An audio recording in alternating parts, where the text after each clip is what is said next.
Hello guys, my name is Amit Sani. Welcome to StudyIQ. In this the Hindu's newspaper analysis video, I'm welcoming you. In the morning these videos come, in the evening the PIB videos come. The PDF you will get on the Telegram channel and on my Facebook group of Amit Sani Group for IAS Preparation that I've given on the last page. And please do not miss these videos because important questions, data and current affairs section we are covering here. That is going to be very important for the prelims examination. And the people who are preparing for the 2020 examination, 2021 examination, these are the most important lessons. So the PIB lesson is much more important for the prelims point of view.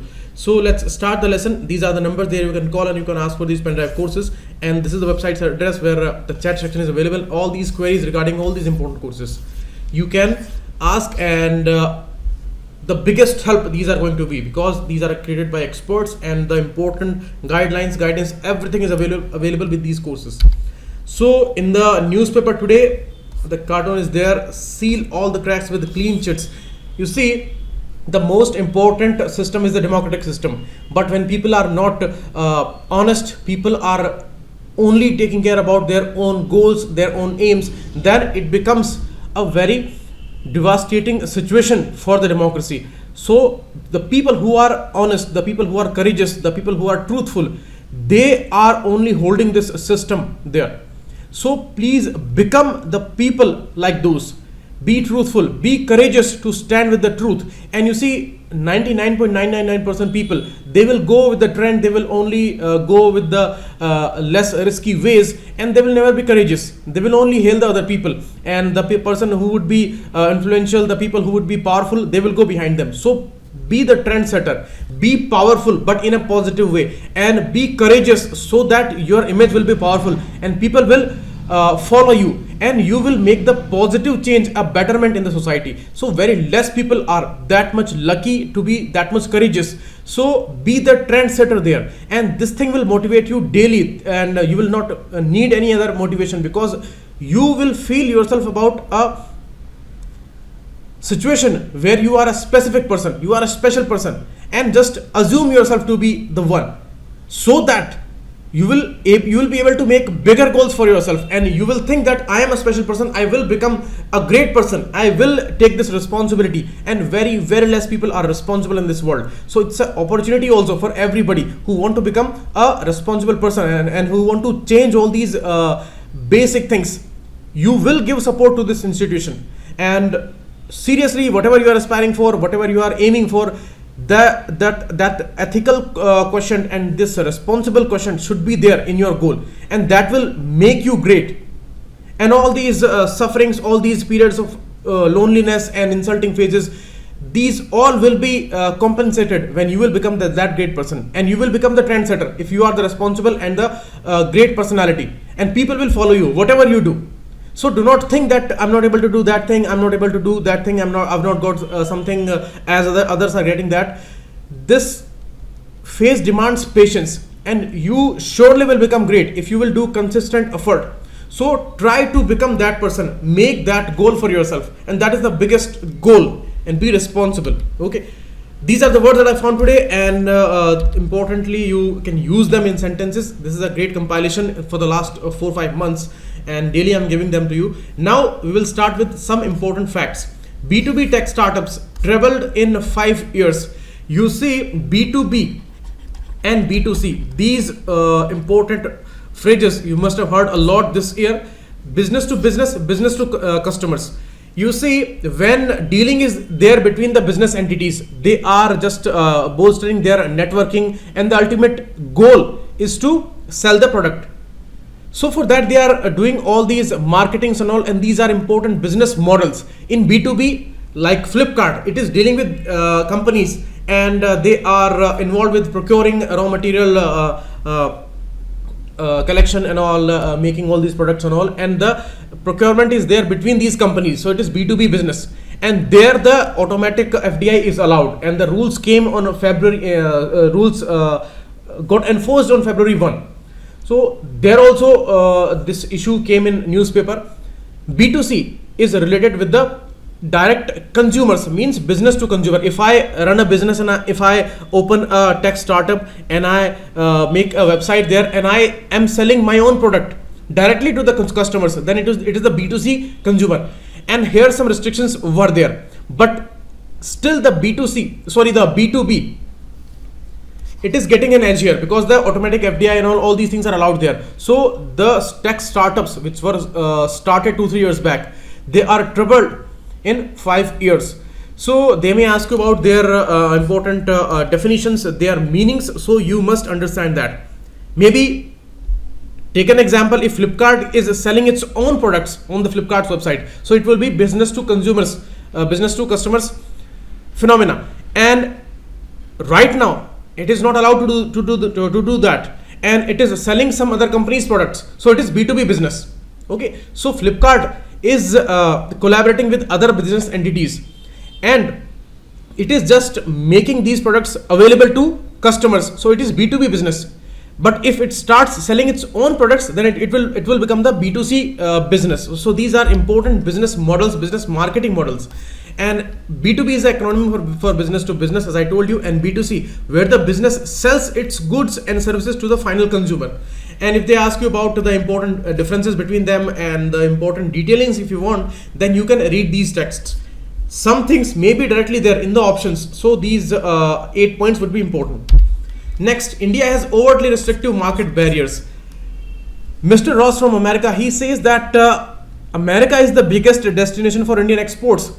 Almost 1/5 of all Indian exports, they are coming to America, and we are allowing that, but India is not allowing the same because India's market is huge, and so very soon it will become the biggest market, but it has market barriers. They put a lot of duties, trade, tariffs and all on our products, and it is the complaint by many countries. Recently we imposed 25% duty on the solar cell imports and all, and which are coming from China, Malaysia and all these countries. So these things are actually making the imported items expensive, and India is supporting more the domestic industry, but it is our need. We are in a transition phase, we are the developing country. So although these data are real, and India is only the USA's 13th largest exporter market, but USA for India is the largest market, largest export destination. So there is no balance today because these are the developed countries and we are in a developing phase. So we need these supports, and we need to support our domestic industries till the time we become capable, just like these countries. So that's why these trade barriers, market barriers are there in India. And you see, if for the example, the motorcycles which are coming from America, they are inviting 50% duties. That means if America is selling some motorcycle for 100 rupees, then 50% duty would be there by India, then it will be sold in India for 150 rupees. So this is how people will go for the domestic motorcycles, because these are more expensive. And for the alcoholic beverages, it is more than 150% duty. That means they are much more expensive, which are coming from America. So that is why America is complaining about these issue. Okay, so these will be settled in some years, because we are developing very fast, and India will become the 3rd largest economy by 2030, and this is accepted by all. So this is a good news for India, but for the world trade, this is somehow distorting according to these developed countries. Next, reporters freed from Myanmar prison. They were put behind the bars in December 17 when they were writing about the Rohingyas issues and all, and because they are reporters, they were telling the truth, so this was not acceptable to the Myanmar authorities. So now they have given amnesty, means a collective you may say pardon to all these people. So they are among these prisoners who have got this amnesty. So their name is Walon and Kweso. Why they are important? Because they are the Pulitzer Prize winners, and this prize is given by Columbia University in America, and it's a US award, US prize. Okay, so this is about the press freedom, this is about the journalism, and this award is given, Pulitzer Prize is given to journalists. There are 21 categories, and the most important category is the public service category. These are given a gold medal under this public service category, and it is about the journalism. Next, one news is there, Odisha's wildlife sanctuary is ravaged by cyclone Fani. So they may ask you about the geography and all the protected areas of Odisha. So you can see here there are many in numbers, around 17-18 protected areas, and you can see much more important some of them are, like this Bhitarkanika, okay, Bhitarkanika Sanctuary National Park, and Gahir Mata Marine Sanctuary is also there, 2-3, okay.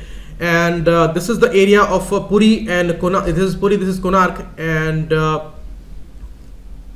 Nalban sanctuary is located here, and the Balukhand Konark sanctuary is here. This is the Nalban sanctuary. So these are the most famous ones. Otherwise, the Kalra part is very famous, and Sundabida sanctuary is also famous, and Chandaka Dampara sanctuary, that is here. It is also very, very important. It is located on the this Mahanadi river, okay, near Cuttack.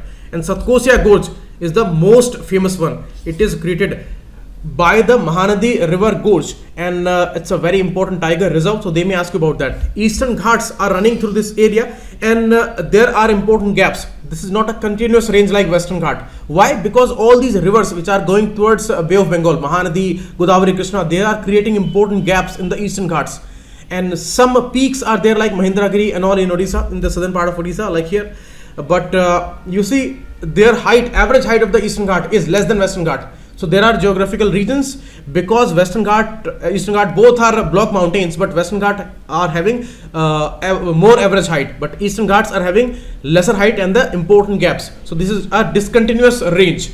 It is going up to Tamil Nadu area and starting from Odisha. So that's important. Next, road accidents. We created a world record in 2015 by killing maximum number of people in the road accidents. So it's a black spot on our image, and we became the signatory to the Brasilia Declaration regarding the road safety, and it was a mandatory condition for us ethically, because so many people, around 1.5 lakh people are killed each year. So dangerous situation this is, and you see how shameful this is. 1.5 lakh people, they are killed because of the road accidents, and you see the reason there. There is no taking care of these pits and all on the roads, and they are not taking care about important roads. The maximum amount of traffic is going on these roads. They are only taking care of those roads from where these politicians and all they are coming on a visit, and some news from important cities like Varanasi and Mathura, they all came that they are only these municipal bodies are taking care about only those roads where these politicians are visiting frequently. So they are constructing them more than 2-3 times a year. What is the need? So a lot of scams are always there, and these are political bodies, these municipal bodies and all. So a lot of politics goes on, and this is the reason that they are not able to take care of these roads properly.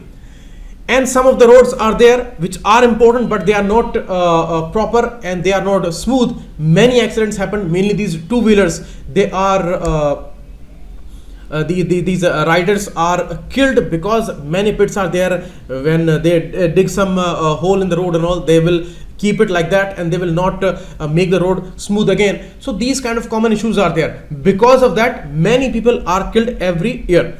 So India is having the largest numbers of the people who are killed in the road accidents, and the age group of 15 to 45 is the biggest target here.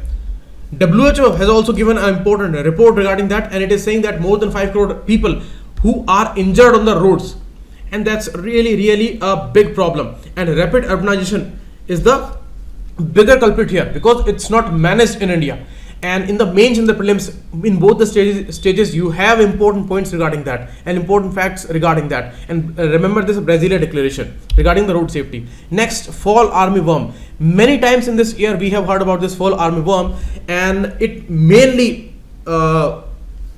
munching on the maize crop and other crops also. And mostly these crops are the staple crops which humans feed on.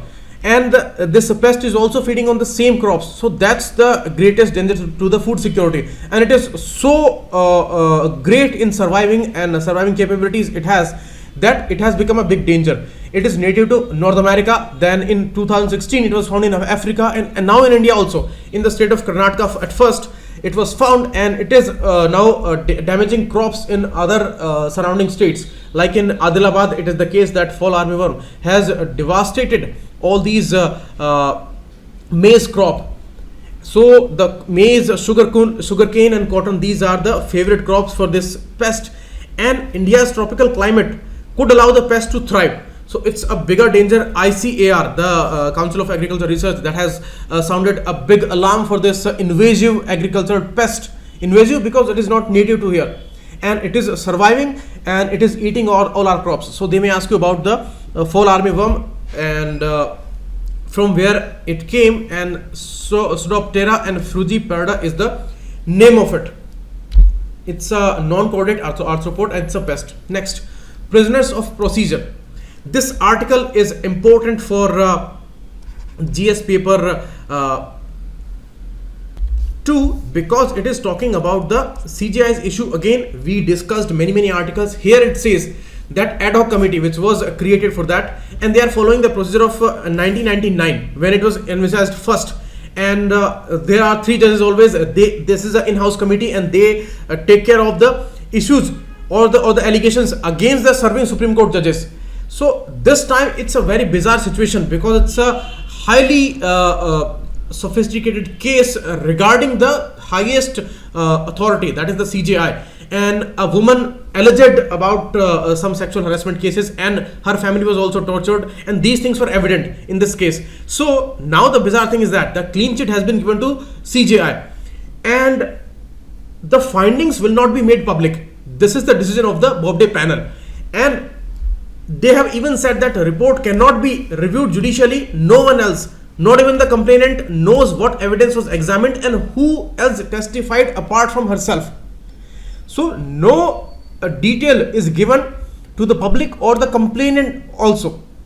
So that's a really problematic situation because according to the Act of 2013, that is regarding the exploitation at workplace, the sexual harassment at the workplace, that's the most important act, and under it the internal complaint committees are provisioned, and according to this all the reports, the copies of the report, that should be given to the complainant and for the accused both, but it is given to accused only, not to the complainant. So they are now flouting some norms according to this act. And you see, Vishaka guidelines came in 1997, and these were the initiative by Supreme Court only in the Bhavri case, and those were the most important guidelines, and they are followed in this 2013 act also. So these were the guidelines and this is the act. So this is the most important act here. Now they are flouting their own guidelines. So that's the problematic thing. But what kind of complexity is there, what kind of hidden issues are there, we don't know. Only Supreme Court knows about that. And here they are saying that institution has failed here because it is not following the natural justice phenomena, and what kind of obligation is there, what kind of emergency is there that they are not able to reveal any kind of detail, and they are so stern about these things that even the constitutional bench and all that also cannot reveal this information. So that's really a big imbalance here, and we don't know what are the details. This is the only information officially that is available, but a lot need to be discussed here, and we need to see what happens in the future, because the complaint would go further and it is the highest authority. So where these people would go, that is also a big question here. Next, the National Register of Cruelty, important for GS paper 1 and 2 both, and it is talking about the repeated issue, and we have repeatedly discussed this issue, that in NRC exercise it is based on the religious tones, and surely it is anti-Muslim because they are denying Muslims this citizenship phenomena, and they are saying that the persecuted minorities in these Muslim countries of Afghanistan, Pakistan and Bangladesh, they only will be allowed here. Even they have dropped Parsis from that particular list. So this is on the religious tones. So it's a pure imbalance here, and it is totally against the constitutional philosophy of the being secular about the state, and they are not going to favor anyone, or they are not going to be against a particular community. But this exercise is really a joke according to the Supreme Court. Supreme Court even said that 46,000 declared foreigners since 2015. You declared these many people as foreigners. Only 4 are actually deported till now, and 2,000 are under the detention camps. So what are the details regarding that? On what grounds you are working in this? And 44,000 others, what about them? What is going on, and what kind of considerations you are making here? 31st July is the last date given to it, and Supreme Court is very much in a way hard on this issue, and it is supervising this issue, and it has given the deadline of 31st July. But it is saying that whatever is going on, that is a joke, and they need to resolve these issues, because these religious tones cannot be allowed in this country. But these are done, and this is the phase election time is going on, so they are not being very much open and very much vocal about these issues, but only they are saying that we will extend it to the whole country. But if in the same manner, if they are going to extend this to the whole nation, then it is going to be devastating for this nation, because there are great diversities of the people, and if they are going to do it in the same manner as they are doing it in the Assam state, so it is going to be very, very problematic for the nation. And there may be riots in this nation. This is the consequence, big consequence of this thing, because they are denying citizenship. This is the biggest issue, and on the religious grounds they are doing it. So that is the most problematic thing. And here it says that it is premature to think about this issue here, because officially not much is revealed till now. We need to see in the future what will go on and how they are going to resolve all these issues. And it is the issue of citizenship, and lakhs of people are involved in this exercise. 90% of the people who were denied the citizenship, they have applied again, and now we need to see that what is going to happen. And these poor people, they have complained against those people who are included, that on what grounds you are including those people, and on what grounds you are excluding us, and religious things, how these things cannot be, how these things can be allowed here. So these are the big questions, and we need to see in the future. Otherwise, this issue is a repeated one. We have discussed much about this exercise, and these are the points raised by Raju Rajgopal. Okay. And one more important issue that I forgot to mention here, that the regional communities, the people from Assam and other the adjoining states, they have raised this issue so vigorously. They are saying that we are against any kind of inclusion. No people should come here, whether they are Muslims or any other community. We will not allow here. It is going to change our demographies, and they will demand some resources and all, and that would not be possible for us. All these indigenous communities and all, they are living here, and other people also are opposing this move. So how they are going to give citizenship to some, and how they are going to deny to some, this is a big question here. Next, Belt and Road Initiative, important for GS paper 2. Here India has again denied to involve in this process, and this summit happened in end of April, and now some things are apparent that it's purely a Chinese centric phenomena. They are claiming it to be global, but it's more about China. 5 points the writer is giving here. It is saying that domestic economics involved here, exporting surplus, industrial capacity, cash reserves, and all these changes in the Chinese economy, where more domestic consumption is there, and the world trade growth is not much there. So the dependence on the global phenomena are problematic for China. So they are focusing more on its economy, and they are equally focusing on domestic politics. Xi Jinping is actually staking a lot on this issue, and its success will be crucial for next elections also. Next, the security issue in the western provinces, that's also a big issue, that how they are going to extend it and how they are going to manage these regional issues, security issues.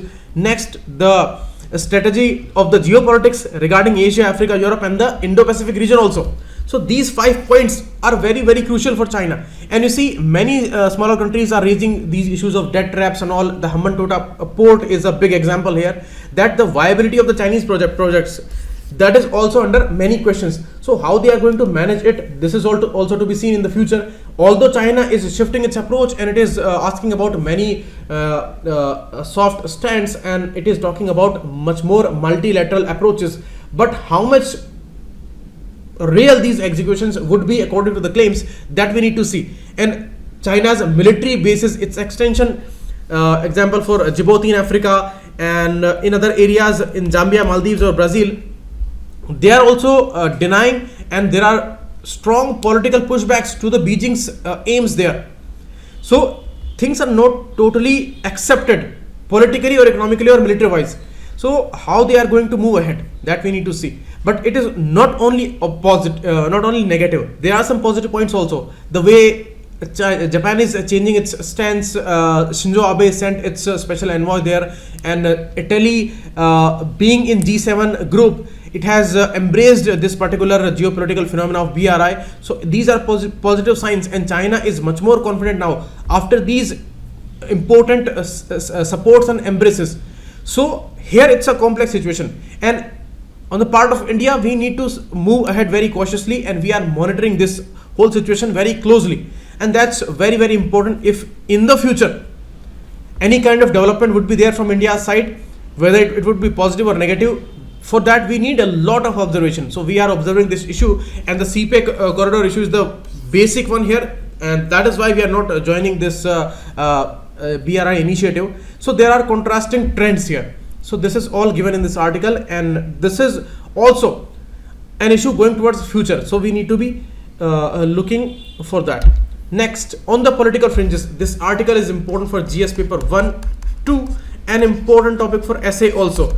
It's an issue of migrants. On February 21st, Election Commission released notification about the non-resident Indians that they cannot vote online, and they must have an Indian passport, and they must be registered one, and then only they can vote here. So this is about the people which are outside India. But now what about the people who are migrating inside India? And these migrant workers mainly, they are leaving their hometowns, their home villages and all, and they are migrating. So their voting rights mostly are confined to the places from where they are migrating. And many issues remain. They want to be active in politics. They are talking about caste, they are talking about the political inclinations and all. They all have these talks, but not much they can do about, because they are having bigger goals of their survival, and they are coming to cities and all, and they are living in very harsh conditions and all. We all know about all these issues. Their basic facilities, education, health and all, and unhygienic conditions and all, no place to live, and living in dens and all these slums and all. So this is the biggest problem for these people. So what happens actually? They are exploited a lot by the metro city people. They are mocked. They are inflicted a lot of pains. They are making a derogatory marks against these poor people, and they are denying the equality actually. Okay, these people who are the original residents of these big cities, they do not treat them as equals. In a way, they are treating them as second class, third class citizens, and they just want to exploit them. They do not want to give them any kind of power or equality. So these are the basic issues, and that is why they remain frustrated, they remain vulnerable, and they actually in the end are exploited by the political parties. Okay, so these are issues: poverty, vulnerability, and the insecurity, if you can categorize it. So they are saying that we are always anxious, and these are the genuine reasons that why they are anxious always. They are hailed as infiltrators, and they are hailed as uncultured, unvalued, and they are not decent. These things are also said for these people. So how they can live, how they can believe in these kind of situation? And you see, this is properly planned. How? Because for 5 years they are totally exploited, and nobody listens to them. No political party takes care about these issues. And in the end, when the elections come, then already these people are living in these psychological stresses, and they will come and they will put their hands on their heads, and they will say that we are here for you, we will regularize your colonies, and we will give you some space for living, and all these issues would be managed, and you will not have any problem in the future. So it happens every 5 years, but nothing happens after that. And mainly the young people, they are very vulnerable. They all believe these politicians and all, and in the end they are easily given these voter IDs and all, and they vote. Okay, and these are exploited. So this is how it runs, and it's a very inhumane approach. And many NGOs and all these political smaller forums, groups and all, they are raising their voices, but these are more on political lines. You see, the caste issue, that is the worst issue in the Indian system. I'm telling you, it is worse than the religion issue. The caste issue is distorting everything. It is distorting economics, it is distorting social issues, it is distorting mainly politics. And these issues are going with these people. They are carrying these caste identities and all. These Dalit groups, they will live in their own dens and all, and other groups which are belonging to higher caste and all. So they are having their own issues. They will be politically inclined according to their own caste identities and all. So in the later part of this article, they are talking about on the political lines, and they are saying that parties are also divided according to their support. So it's a hodgepodge situation. It's a confusing situation. It's not a resolved situation. And these are real problems. We need to bring equality, and we need to end all these caste issues and all these imbalance creating situations. And what are the solutions? Solutions are, we make India much more balanced in economic terms. Smaller cities, they should be progressing, so that the migration is not always towards bigger cities, and they are not struggling a lot. No space is available in cities like Delhi, Mumbai, Kolkata, and opportunities are only there. So that is why these people are migrating to these cities. So they are not finding any option. So the options should be created. If they are finding employment in smaller cities and they are progressing, then why they would come here, and why they would be so vulnerable, and why they would be exploited by the political class? They would know about their rights, and they would exercise these rights. So this balance we need to create here. And these caste issues, the Dalit issues, the OBC issues, these are the worst ones. This is the worst system in this world, I am telling you. And it is existing today, and it is so deep that it is not going away anytime. Every election, every examination, we are facing caste issues. Reservation stays because of the caste issue. Reservation issue will never be solved till the time the caste issue is not solved, I'm telling you. Okay, so these are the important attached issues with these poor and vulnerable people. Okay, this is all given as a conclusion here. The question that I gave to you yesterday, Dumgundam lift irrigation scheme is related to Godavari and its channels. Papi Hills are there, Papikunda National Park is there, that is also in the catchment area of Godavari. Satkosia is related to Mahanadi, as I told you about the Eastern Ghat situation and the Odisha situation. Satkosia Tiger Reserve is related to Mahanadi and Odisha. It is not related to Godavari. NS4 is also related to Godavari because the Kolkata and Chennai, they are connected by NH4. So 1 to 4 would be the correct answer here. Go on the map section and please find all these cities on the NH4 and these quadrilateral or these golden quadrilateral highways network and the important cities which are located on that. So that is the map question today. Pando Dam, it was a news because some overflow was happening and they need to open the gates. So it is on the Beas River. Beas River is a tributary of Satluj. It is not a tributary of Indus River. Although it is a part of Indus River system, it is descending from Rohtang Pass and meeting Satluj River near Hari Ke Barrage. So it meets Satluj within India's territory, not going to Pakistan. And now these are the questions you need to solve. You need to find the answers and the additional data you should also find out. These are very crucial for the prelims this year. Again, I'm telling you. Okay, so thanks a lot. Keep watching, and the PDF you will get here. Thanks a lot.